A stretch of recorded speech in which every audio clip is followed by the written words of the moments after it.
তিনি আমাকে 20 বছর পরে টাইট জিন্স আর টপসে দেখতে চান, যেটা একজন টিচার হিসাবে তার মুখে খুবই অশোভনীয়। আসসালামু আলাইকুম। আমরা ইউনিভার্সিটি ল্যাবরেটরি স্কুল এবং কলেজের প্রতিনিধি থেকে আজকে আমরা বলতে খুবই মর্মাহত।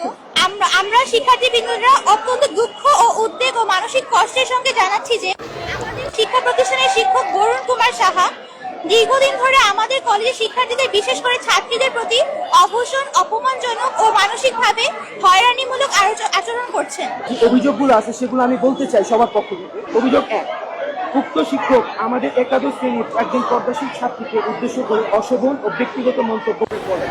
অনুমতি ছাড়া ছাত্রীদের ভিডিও ধারণ করা, ছাত্রীদের প্রতিনিয়ত মৌখিক আচরণ।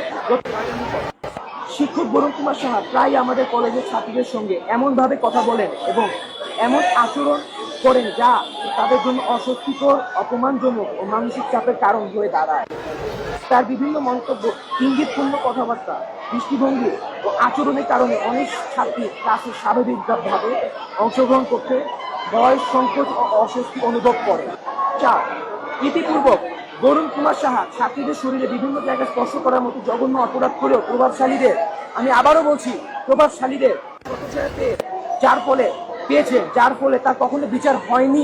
উক্ত শিক্ষক বিগত বহু বছর যাবৎ ছাত্রছাত্রীদেরকে তার ব্যক্তিগত কোচিং এ পড়তে যেতে বাধ্য করেন। তিনি আমাকে 20 বছর পরে টাইট জিন্স আর টপসে দেখতে চান, যেটা একজন টিচার হিসাবে তার মুখে খুবই অশোভনীয়। ছাত্রদের মাধ্যমে সে আমাকে জানায় আমি যেন চুপ করে যাই। আমি যদি চুপ হয়ে যাই তাহলে আমার সহপাঠী বৃন্দরাও চুপ হয়ে যাবে, ওনার উপর থেকে অভিযোগটা উঠে যাবে।